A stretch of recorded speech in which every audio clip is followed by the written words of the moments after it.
सभी लोगों को जोहार। वंचित आवाज़ में आप सभी लोगों का स्वागत है। आज हमारे साथ जुड़े हैं बहुजन मुक्ति पार्टी के राष्ट्रीय अध्यक्ष वीएल मातंग और उनके साथ बहुजन मुक्ति पार्टी के बिहार मुख्यमंत्री पद के उम्मीदवार डॉक्टर माधुरी सहनी जी। आप सभी का स्वागत है। देश भर में चुनाव होते हैं और मीडिया में उसको दिखाया जाता है। आज हम बिहार की राजनीति के ऊपर चर्चा कर रहे हैं। बिहार की राजनीति को लेकर मीडिया में कुछ ही दलों को दिखाया जा रहा है, मगर ऐसे कई दल है जिनका कोई आवाज़ मीडिया में दिखाई नहीं दे रहा है। उनकी रैलियां होती है, उनके रैली प्रदर्शन होते, बड़ी बड़ी सभाएं होती है, मगर उनको मीडिया में नहीं दिखाया जाता है। क्या वजह है? या उनकी ताकत कम है, या उनके पास साधनों की कमी है, या ये भी सवाल उठ जाता है मीडिया उन्हीं को दिखाता है जिनके पास पूंजी हो और उनके पीछे पूंजीपतियों का सहारा हो। आज हम उस पार्टी के पदाधिकारियों को यहाँ पर चर्चा के लिए बुलाया है और उनके राष्ट्रीय अध्यक्ष यहाँ उपस्थित है। उनके साथ हम बिहार की राजनीति को लेकर चर्चा कर रहे हैं। डॉक्टर माधुरी जी, आपकी पार्टी बहुजन मुक्ति पार्टी कितने कैंडिडेट खड़े कर रहे हैं? बिहार में हमारी बहुजन मुक्ति पार्टी 243 सीट्स 243 सीटों पर अपनी कैंडिडेट खड़ा कर रहे हैं। आप बहुजन मुक्ति पार्टी की ओर से मुख्यमंत्री पद के कैंडिडेट के रूप में खड़े हैं, तो आपको लोग किस आधार पर वोट देंगे? मैं बहुजन मुक्ति पार्टी की तरफ से मुख्यमंत्री पद की उम्मीदवार के रूप में घोषित हुई हूँ, क्योंकि मैं एमबीसी वर्ग से आती हूँ। एमबीसी जिनको हमेशा से नज़रअंदाज किया गया है, ये हमारी संख्या बिहार में 35% है। इसके बावजूद 50% महिलाएं, जिनको कभी भी पहले से प्रतिनिधित्व देने की बात नहीं कही गई और इतने बड़े पैमाने पे प्रोजेक्शन नहीं मिला, वो बहुजन मुक्ति पार्टी कर रही है, जो कि 50% जनसंख्या में होती है। तो 50% महिला जिनकी आबादी है, उनका कोई उचित प्रतिनिधित्व अभी तक नहीं मिला है। इनको देखते हुए 35% एमबीसी तथा और भी हमारी पार्टियां माइनॉरिटी के लिए भी अपना प्रतिनिधित्व दी है। 1.5 वर्षों के लिए अकरम सिद्दीकी साहब को मुख्यमंत्री के तौर पे घोषणा की गई है। अन्य अगले 1.5 वर्षों के लिए अरविंद पासवान जी को घोषणा की गई है। यानी हमने समाज के सभी वर्गों का एक प्रतिनिधि लेकर के घोषणा किया है। अर्थात हम जिस प्रकार से चुनाव के सामने आए हैं, तो हमने जो प्रतिनिधित्व दिया है वो बिल्कुल सामाजिक ढांचे को देखते हुए दिया है। इसलिए ये इन सारी बातों को लेकर हम जनता के बीच में जाएंगे। चलो ठीक है। मातंग जी, बिहार में अलग अलग विचारधाराओं पर काम करने वाले दल हैं, जैसे जयप्रकाश नारायण लोहिया की भी विचारधारा है। आपकी पार्टी की कौन सी विचारधारा है, और उन दलों की विचारधाराओं की तुलना में आपकी पार्टी की क्या विचारधारा है? भारत में बहुत सारी राजनीतिक पार्टियां हैं। उन राजनीतिक पार्टियों का उद्देश्य अलग अलग है, उनकी विचारधाराएं अलग अलग है। जहाँ तक बिहार के संदर्भ में आपने बात की, लोहिया जी की और जयप्रकाश नारायण जी की विचारधारा के संदर्भ में मैं स्पष्ट रूप से कहना चाहता हूँ कि भारत में 2 प्रकार के लोग रहते हैं।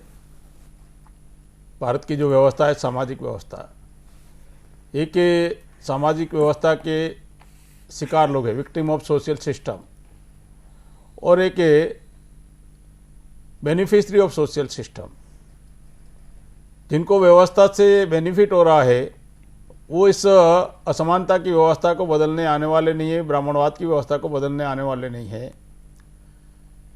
उन लोगों ने, शासक जाति के लोगों ने,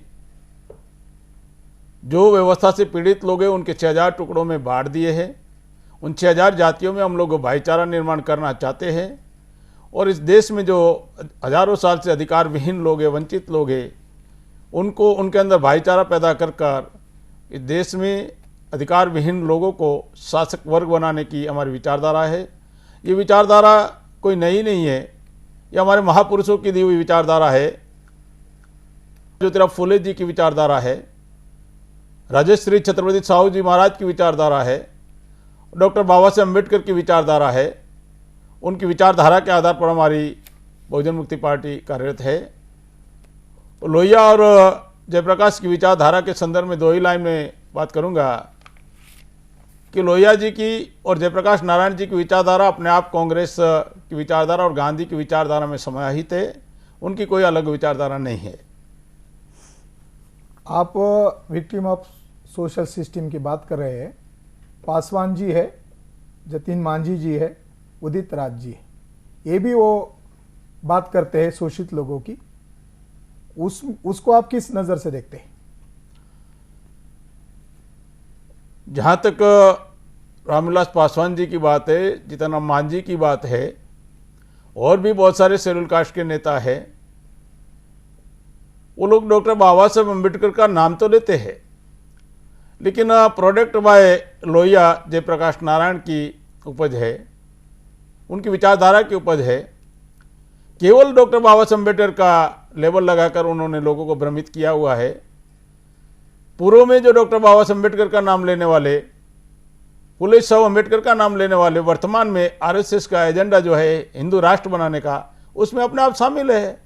इससे प्रूव हो जाता है कि वो आरएसएस के एजेंडा पर काम कर रहे हैं, हमारे महापुरुषों के एजेंडा पर काम नहीं कर रहे हैं। उनमें चाहे रामदास अठौले जी हो, चाहे उदित राज हो, जिनका पहले नाम रामराज्य था, चाहे जीतन राम मांझी हो, चाहे रामविलास पासवान हो, और इससे पूर्व भी एक राम हो गया, ये 4 राम है, इससे पूर्व भी एक राम हो गया, जगजीवन राम। ये प्रोडक्ट बाय ब्राह्मणिज्म व्यवस्था को मजबूत करने के काम में लगे हुए हैं, दुश्मनों की विचारधारा को एजेंडा पर काम करने में लगे हुए हैं, केवल समाज को बाबा साहब के नाम पर गुमराह करने का काम करते हैं। माधुरी मैडम, बिहार में कोई राजनीतिक मुद्दे है या मुद्दे है ही नहीं? वैसे तो देखा जाए तो बिहार में मुद्दे बहुत है, मगर मुद्दों को गौन करने का भी कार्यक्रम अक्सर चलाया जाता है। जैसे कि भूमि अधिग्रहण की बात यदि हम करते हैं तो 15% लोगों के पास 94% जमीनें हैं और 52% जिनको हम एमबीसी ओबीसी कहते हैं उनके पास सिर्फ 4% जमीन है। एससी के पास हाफ, एसटी के पास 0.5% और माइनॉरिटी के पास सिर्फ 1% जमीनें हैं। यदि बिहार में मुद्दे को देखा जाए तो भूमि अधिग्रहण का मुद्दा बहुत ही बड़ा मुद्दा है और हम लोग जो लैंड रिफॉर्म एक्ट देखते हैं ये बिहार में लागू ही नहीं हुआ। इसलिए हमारी बहुजन मुक्ति पार्टी इसे अपना विशेष मुद्दा के तौर पर लेकर चल रही है और बिहार में भूमि आयोग को लागू किया जाएगा। साथ ही साथ यदि देखा जाए तो बिहार में हम कहते हैं एजुकेशन, उसके साथ में आप इलाज की बात करें, हॉस्पिटल्स की बात करें, स्कूल बने हैं, हॉस्पिटल भी है, उनके ढांचे बहुत अच्छे हैं, मगर स्कूल के अंदर एजुकेशन नहीं है, हॉस्पिटल के अंदर सही इलाज नहीं है। वैसे ही अब मैं महिला हूं तो इस नाते मैं बता दूं 50% हमारी आबादी, ये 50% आबादी जो महिलाओं की आबादी है आज भी बिहार में असुरक्षित है। इसके लिए हमारी पार्टी विशेष तौर पे महिलाएं यदि कहीं पे पीड़ित है तो अपनी बात को लेकर के रखे, उनके लिए विशेष पुलिस स्टेशन बनाए जाएंगे। ठीक है, और हम एक लेते हैं छोटा सा ब्रेक। जुड़े रहिए वंचित आवाज के साथ।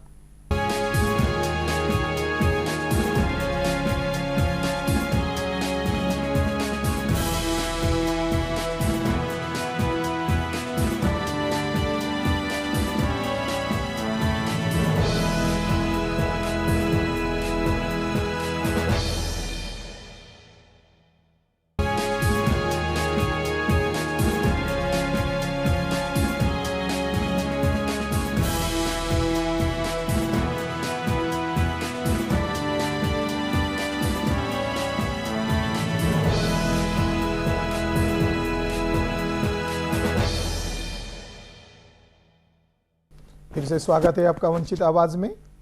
हम चर्चा कर रहे थे बिहार की राजनीति को लेकर। हमारे साथ जुड़े हैं राष्ट्रीय अध्यक्ष बहुजन मुक्ति पार्टी के वीएल मातंग और डॉक्टर माधुरी सहनी।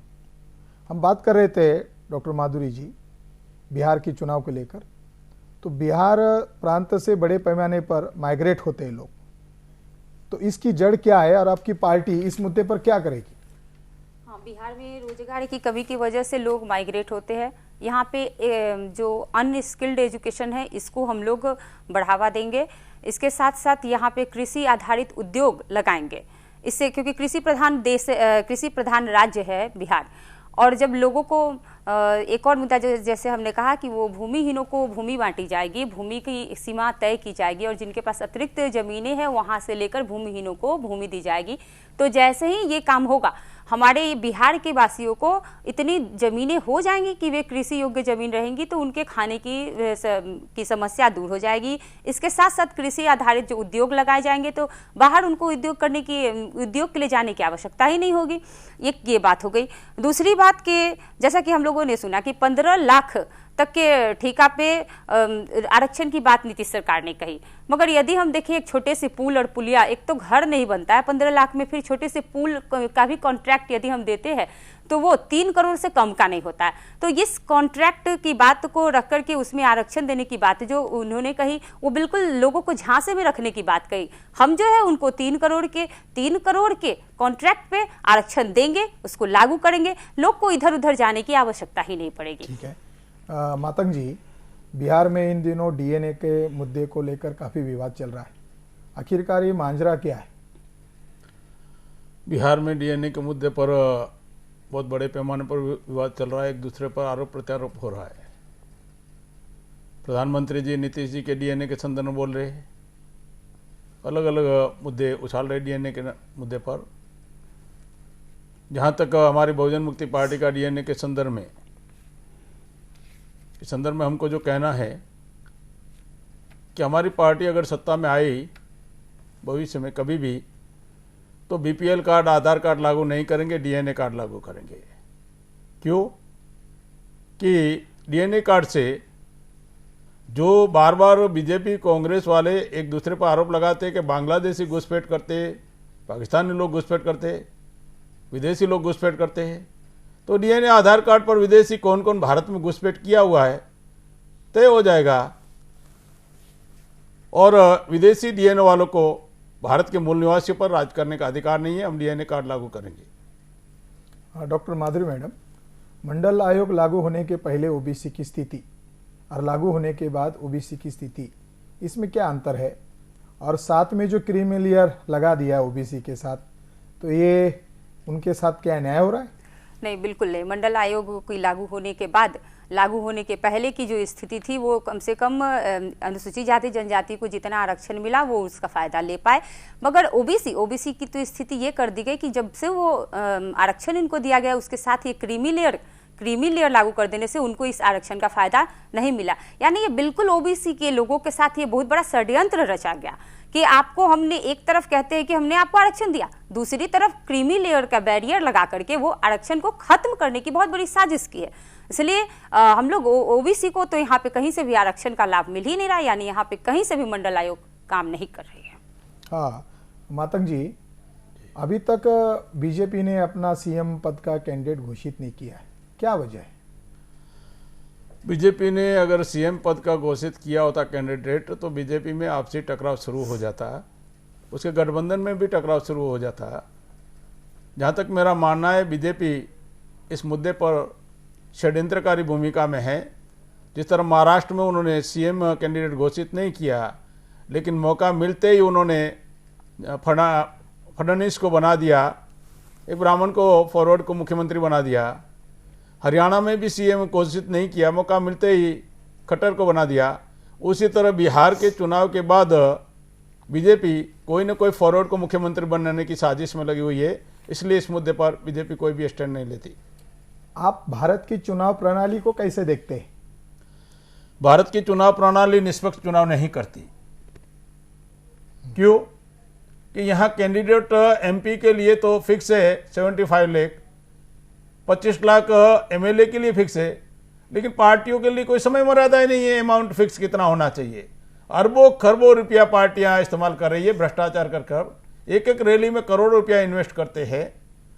तो इसका मतलब अरबों खरबों रुपया अगर पार्टियों को उसकी एक सीमा मर्यादा ही नहीं कितना करना चाहिए, इसके लिए ये प्रणाली जो बनाई गई है ये बहुजनों के विरोध में प्रणाली है। ताकि अर्जुन सेन गुप्ता की कमेटी का रिपोर्ट है कि 83 करोड़ की इनकम 83 करोड़ की इनकम 11 रुपये से 20 रुपये तक है। इसका मतलब 20 रुपया ही माना जाए तो महीने का 600, 12 महीने का 7,200। 7,000 रुपया कमाने वाला आदमी डिपॉजिट भी नहीं पड़ सकता चुनाव लड़ने के लिए। 83 करोड़ चुनाव प्रक्रिया से बाहर उन्होंने कर दिया है। ये डेमोक्रेसी रियल डेमोक्रेसी नहीं है, रियल रिप्रेजेंटेशन नहीं है। दूसरी बात, दुनिया के कई देशों में ईवीएम का इस्तेमाल नहीं होता है। चुनाव आयोग ईवीएम मशीनों का विदाउट पेपर ट्रायल इस्तेमाल कर रहा है।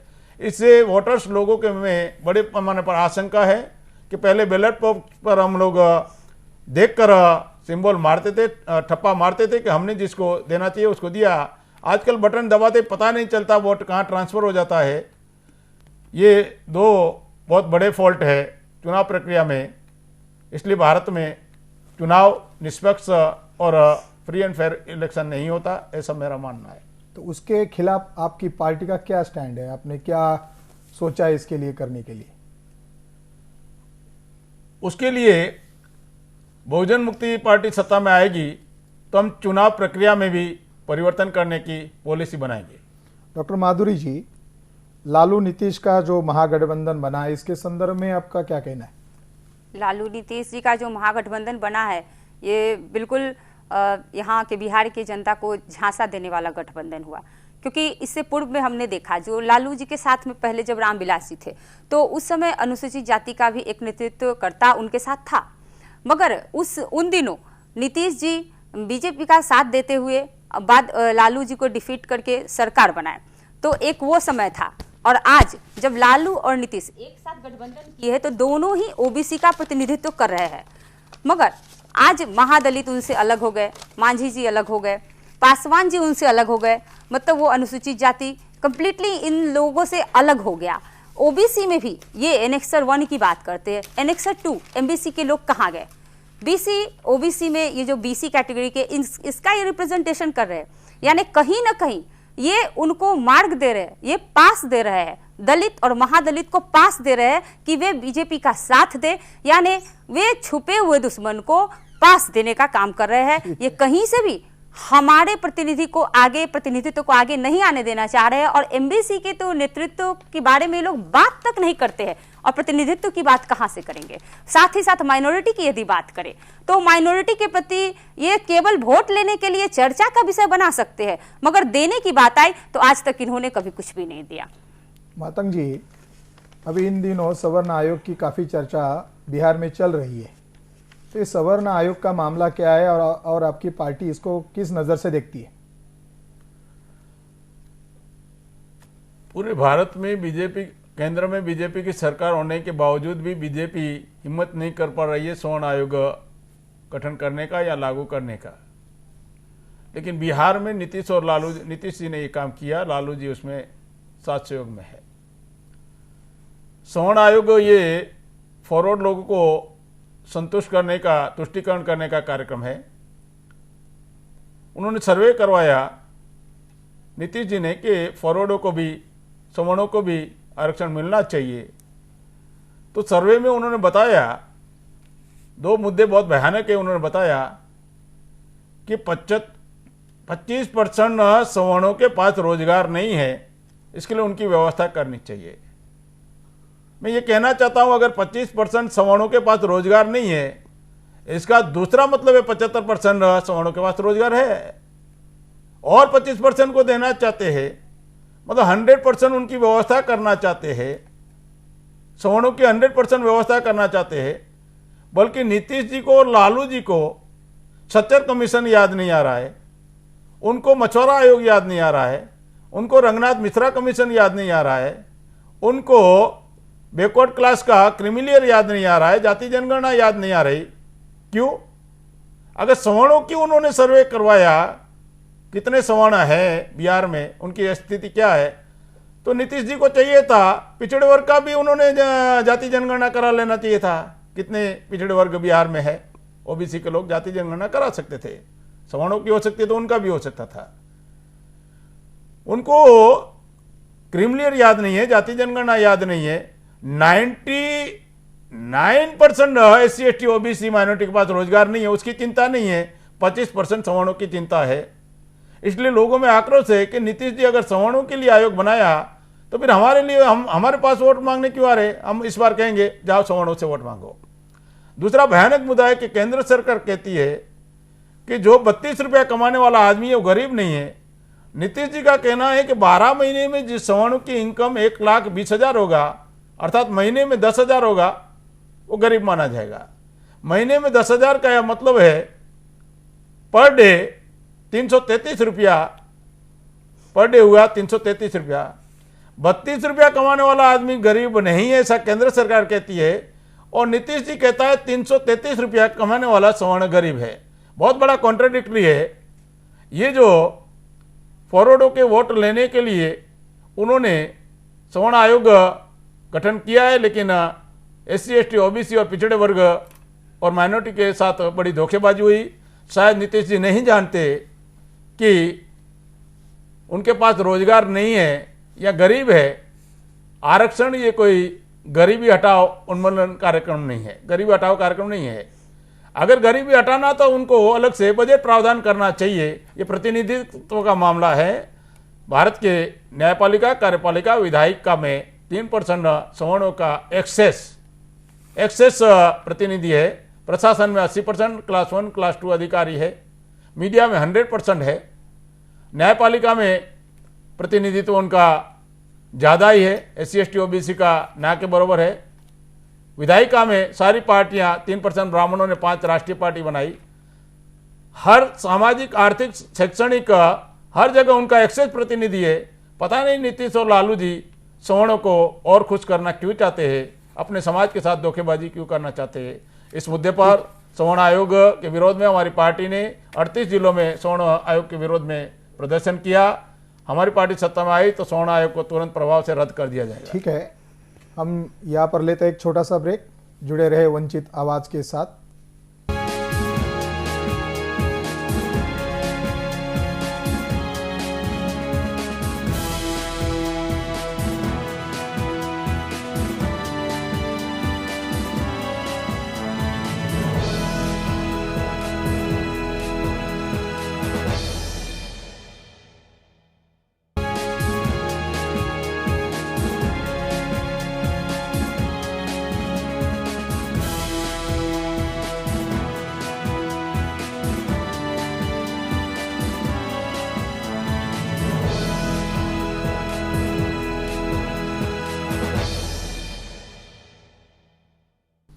फिर से स्वागत है आपका वंचित आवाज में। हम चर्चा कर रहे हैं बिहार की राजनीति को लेकर। डॉक्टर माधुरी मैडम, अभी आपकी पॉलिसी क्या है बिहार की सारी राजनीति को ध्यान में रखते हुए? आपके एजेंडे क्या है आपके पक्ष के? बिहार की पूरी इसको रखते हुए हम अपने लोगों के बीच में भूमि अधिग्रहण के मुद्दा को, भूमि आयोग के मुद्दा को लेकर के जाएंगे, और उसके बाद जो मुद्दा है वो जनगणना, जाति आधारित जनगणना को लेकर जाएंगे। प्रमोशन इन रिजर्वेशन की मामला जो आया वो SC ST ही नहीं, यहाँ तक कि हम OBC और MBC में भी इस चीज़ को लागू करेंगे। कृषि आधारित उद्योगों को लागू करेंगे। 50% महिलाओं की सुरक्षा पे जाएंगे। शिक्षा एवं स्वास्थ्य की परिस्थितियों को देखते हुए उस पर सारे चीज़ लागू करेंगे। साथ ही यहाँ पे जो नदियाँ हैं इनको जोड़ने के लिए जो कार्यक्रम है उसको चलाएंगे। इन्हीं सारे मुद्दों को लेकर के हम अभी लोगों के बीच में जाएंगे। मातंग जी, जैसे लोकसभा में भ्रष्टाचार और विकास का मुद्दा भाजपा ने उठाया था, क्या बिहार की राजनीति में ऐसा ये मुद्दे को उठाएंगे? लोकसभा से पहले मोदी जी ने भ्रष्टाचार का मुद्दा उठाया था। अभी एक भी रैली में भ्रष्टाचार का मुद्दा उठाने लायक नहीं है, क्योंकि व्यापार में फंसे हुए, ललित मोदी प्रकरण में फंसे हुए हैं। विकास का मुद्दा उठाने वाले नहीं है, क्योंकि अभी जो मोदी जी ने कहा था सबका साथ सबका विकास, हर हाथ को काम मिलेगा, लेकिन देखा जाए तो भारत के इस बार के बजट जो SC/ST का है उसमें मोदी जी ने 11,000 करोड़ कम कर दिया, प्रावधान किया। आदिवासियों के लिए 4,500 करोड़ कम कर दिया। MBC के लिए उन्होंने बजट, OBC के लिए बजट का प्रावधान ही नहीं किया। मुस्लिम के लिए केवल 3,347 करोड़ का प्रावधान किया। मुझे समझ में नहीं आता कि बजट का प्रावधान ना करते हुए विकास कैसे करना चाहता है। दूसरी बात, हर हाथ को काम मिलेगा। भारत में 35 लाख लोग ग्रेजुएशन करते हैं, 65 लाख 12th पास करते हैं, 1 करोड़ नया रोजगार होना चाहिए। नरेंद्र मोदी जी ने इस बार 30 लाख करोड़ की छटनी कर दी, जो थे उसको भी रोजगार कम कर दिया। तो ये जो धोखेबाजी का कार्यक्रम मोदी जी ने चलाया अब लोगों के सामने खुला हो गया है, एक्सपोज हो गया है कि कहने का उनका, भाषणबाजी का अलग सारे मुद्दे हैं और वास्तविकता व्यवहार में वो SC/ST OBC के विरोध के उनकी मानसिकता है, वो बजट में दिखाई देती है। लोग अब उन जांचों में फंसने वाले नहीं हैं, क्योंकि अब मोदी जो भी बात करते हैं लोग केवल मात्र उनको जुमला समझते, उससे अधिक कुछ नहीं समझते। डॉक्टर माधुरी मैडम, कांग्रेस सत्ता में आए या बीजेपी सत्ता में आए, किसान हर दिन आत्महत्याएं कर रहे हैं। क्या इसके लिए नीति जिम्मेदार है? अगर नीति जिम्मेदार है तो आपकी पार्टी की किसानों के हित में कौन सी नीति रहेगी? जैसा कि हम लोग देख रहे हैं, बजट में उद्योगपतियों के लिए सारे प्रावधान किए गए हैं, मगर किसानों के हित में कोई भी प्रावधान नहीं किया गया है। यदि किसान की किसी भी फसल पे लागत मूल्य यदि 100 रुपये है तो निश्चित तौर पे उनको 125 रुपये के हिसाब से उनको मिलना चाहिए, मगर वो बेनिफिट उनको नहीं मिलता है। तो हमारी पार्टी कम से कम किसानों के हित में 25% लाभ देते हुए उनके सामान का मूल्य तय करेगी। इसके अलावा किसानों को अपना कृषि आधारित रोजगार देगी, ताकि उनको ये नहीं लगे कि वो असुरक्षित है, क्योंकि यहाँ पे बिल्कुल भी बजट का प्रावधान न करने का तात्पर्य यह हुआ कि वे किसान आत्महत्या करेंगे और अपनी भूमि को बेच करके वो अपने कीमत लगा करके वो भागेंगे। यही एक उपाय बच जाता है उनके पास। मातंग जी, अब बिहार का संबंध सारे पिछड़े वर्ग से है। 6 नवंबर 1951 में डॉक्टर बाबा साहब अम्बेडकर बिहार में OBC को संबोधित करने आए थे और उनके ऊपर खतरा हुआ था। उसके बारे में आपकी पार्टी ने एक मुद्दा भी बनाया है, तो इसके बारे में आप संक्षेप में क्या कहेंगे?